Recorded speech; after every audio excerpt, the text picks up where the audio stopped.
drive here against the wall.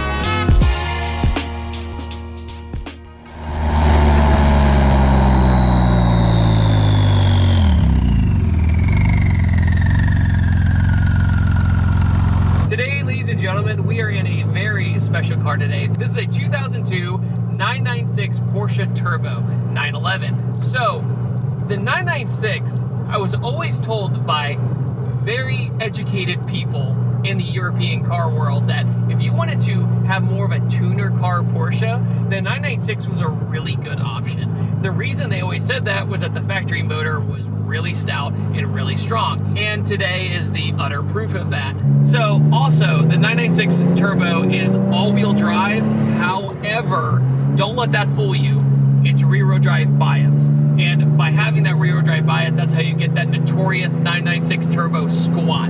And you'll see a lot of these built where they pop wheelies off the line. Because a lot of people, they'll disconnect that front. So what we have here is a Markski 850 package, and what it is essentially a 93 octane. It makes 700 wheel horsepower on the factory engine and also 850 horsepower on 109. So basically, you go to the pump, you get 93 octane, and you only have 700 wheel. I know, it's so tragic, but honestly, I've always been curious what it's like to drive a really fast 911, because typically, you know, you drive a 991, you drive 992, the newer stuff, it's all kind of done for you, but in a nice way, right? The PDK gearbox is a really nice gearbox, and it does everything you want. But when it comes to like an old school, more, I don't know, let's say analog feeling car, this is kind of like the last semi-analog 911 in my opinion, other than the 997. But a lot of people would overlook this one because they didn't like the styling on the front as much because of the headlights. They didn't like kind of the bubbly headlights. But the back of the 996 I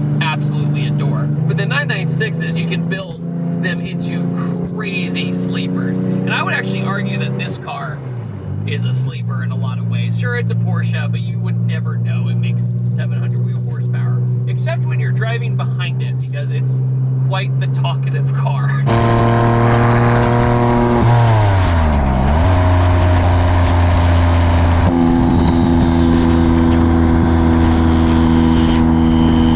It has a lot of turbo noise. It has a great exhaust sound, and that just flat six sounds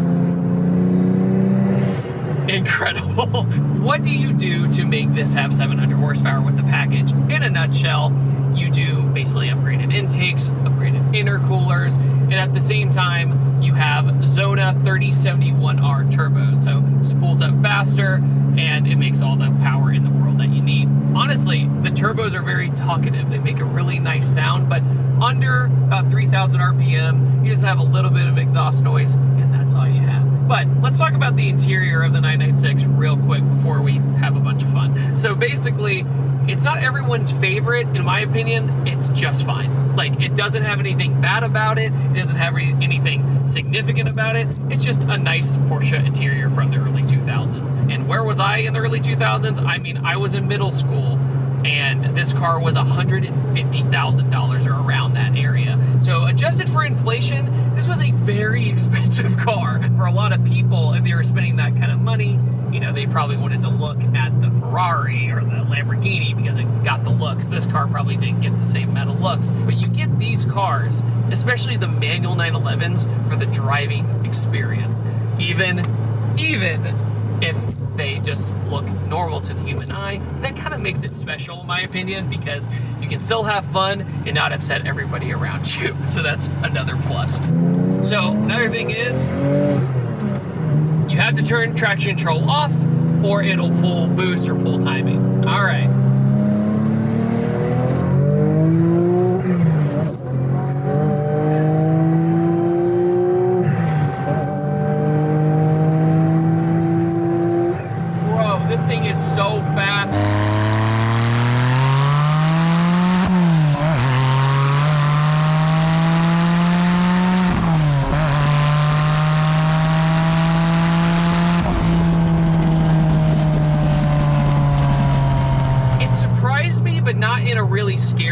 but in a very satisfying way. So when I expected it was either going to be kind of gnarly because of the chassis, right? You think that you're in this kind of light chassis with the rear bias, and it's going to go, kind of go like all over the place.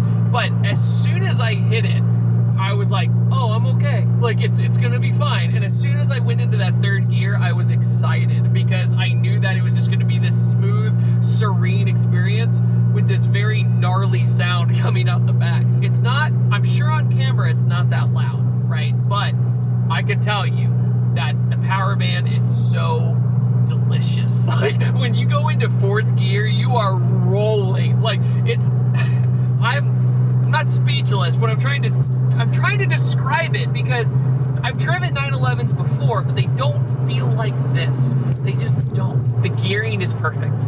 Like, it's very long, but not too long, right? A lot of the times you'll get in a car where it's a fast car, and you're like, dude, to even have fun in this thing, I have to go to jail 4 times over, right? I have to reel out 3 or 4 big, long gears. Okay, there we go. Also, the gauges, tachometer, dead center, easy to see. You can rev this to about 7,000 RPM. You also have mile per hour on the left, all your standard stuff, clock, digital clock, all that good stuff. But the clutch is a little tricky in first gear, but once you get the hang of it, it's not too bad. Once you're getting going though, see, like I screwed up there, that was me. But once you're getting going, it's a lot easier. Oh my God, every shift is dramatic. Like, it doesn't matter how fast you're going. Listen to this. Another thing about the 996 is that they're notorious for second gear popping out, which I know that sounds like, wait, you paid all this money if they pop out of second gear?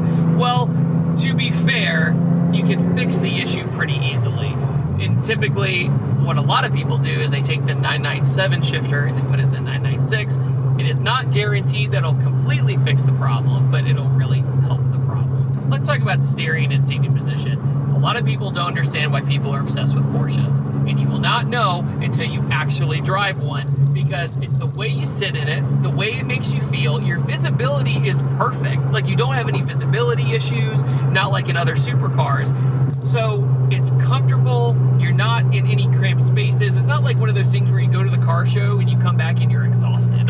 You know, it's like, oh yeah, my car is still pretty dumb fast, but I can live with it. And I know that's a term a lot of journalists throw around, if the car is livable. Yeah, sure, but Porsche is the master of having reliable, livable supercars.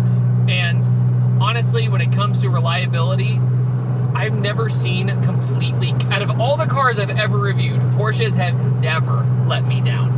Ever. There's never been the car to be like, you know what, that car's expensive, I would never own one. It drives amazing, but I'd never own one because it breaks all the time. They're not Christmas tree dashes or anything like that. How does the power band kick onto this car? So the best thing to do is a roll on in second gear, and you roll into it. That way you don't break loose, because it will break loose. Even though you have engine weight in the back, the 996 is still a pretty light car for the time period, so you gotta be ready for how it kicks on. Look, this was barely around. It's so dramatic all the time. And the owner of this car, Chris, has owned literally everything you could imagine. Japanese cars, American cars, whatever. Just think about it. He had the ZR1 I reviewed back in the, he had the C6 ZR1 I got to review. I absolutely adored that car. It was a ton of fun. But he has kind of gone away from the crazy high horsepower stuff like twin turbo Lambos and stuff like that to have more of a driving experience, right? And sure, it's a little silly of me being like, he's gone away from high horsepower, but he has a 700 horsepower Porsche. Well, it's more about the feeling and how it makes him feel. Because look, the ZR1's awesome, but you're going to jail after 2 gears. There's no way around it because how the gearing is set. Yeah. Yes, that downshift was really exaggerated, but I just wanted to hear the turbos because, you know, I'm a child. And it's so harmonic, like with 4th gear. It's like all your tuner car dreams as a kid, but grown up. It's like civilized, but also has that hint of ridiculousness, right? It has that hint of, you know what, here, against the wall. With Porsches, a lot of the times, you know, they engineer these cars to a pulp, right? They engineer them like, don't touch them, they're perfect. Don't mess with them. And then us Americans have to be, oh, you know what? We're not gonna listen. So we're gonna make it twice as fast. And honestly, if I went on a back road with this, somehow I wouldn't be that scared. I still feel as though with proper management, with proper steering input, throttle control, you could still go up to the mountains and it's not ruined. I feel like this thing would actually do pretty good on the twisties as long as you were disciplined. Ease into first, get into second. All right.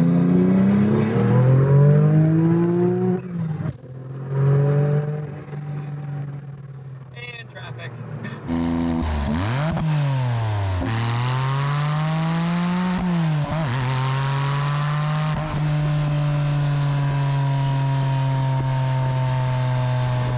Think about this. There is another 100 horsepower on top, if not 150, that you'll never need. Look, would it be cool for video? Yeah, obviously. But what I'm saying is, at that point, it's a party trick. Because this car right now, as it sits, I probably wouldn't change anything. I really think it's a great balance of everything. It checks a lot of boxes, right? It checks the supercar box. It checks the mature, grow up, you car person box. It checks the tuner kid box. What's amazing is you can just like roll into third gear and look, look at my head. I'm really starting to understand as well. Look, I love manual transmissions. I love them to death. And look, the PDK is absolutely incredible. I'm now starting to understand why so many people, especially in the Porsche community, were so upset about the manual going away. Like, it's one thing to be like, you know, it's a real bummer that the manual's gone. You know, that sucks. But you know what? Then, you know, the PDK is still good enough for me. I still enjoy the car. But now I'm starting to really get the driver feel in the 911. Recently, about a year ago, I drove a GT3 991 that was a manual. And it was bone stock. But I was having the time of my life in the mountains, right? Rolling through the gears. And my brain was like, sure, the PDK is faster, but I had a really good time. But now seeing it even modified, I don't care if I'm 0.3 seconds faster. I just don't. I'm having so much more fun knowing that anticipation of the next gear, you know, knowing that anticipation of, oh, I can't wait to have my face ripped off for the next gear. It's gonna be a fantastic time.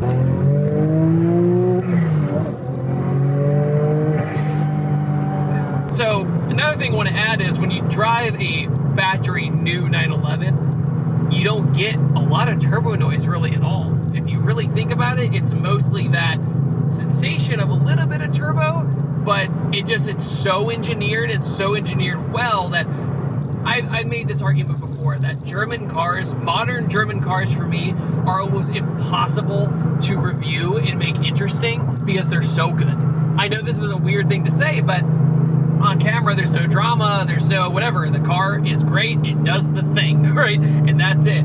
This, though, you still have the German engineering, but you still get the drama that you might be craving. Just a little bit of the turbo spool. That, you know? All right, here we go.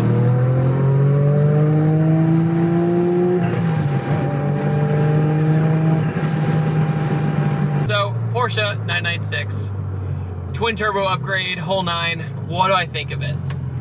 If you are just looking for a car and you have the budget that checks every box, like especially for us, like tuner kids or whatever, that you grew up in the early 2000s with that scene, but you're looking for something a little bit more sophisticated but not too numb, this might be the one. This might be the car for you because it has all-wheel drive, it has turbos, it has everything you need. It looks subtle, it's sophisticated, and at the end of the day, you're driving a Porsche. You have some of the best steering in the business, best seat positions in the business. And there's a reason why the 911 for generations and generations has not changed all too much because it just works. So, on that note, let me know what you think in the comment section below about the 996 Turbo. I had an amazing time. Huge thanks to Chris for letting me drive this. And along with that, I upload on Tuesdays, Thursdays, and Sundays And I'll see you guys next time, and take it easy, and turbo. Goodbye. This video is brought to you by Patterson Car Care. Get double of premium original detail product for half the price. Head over to PattersonCarCare.com or go to the link in the description below.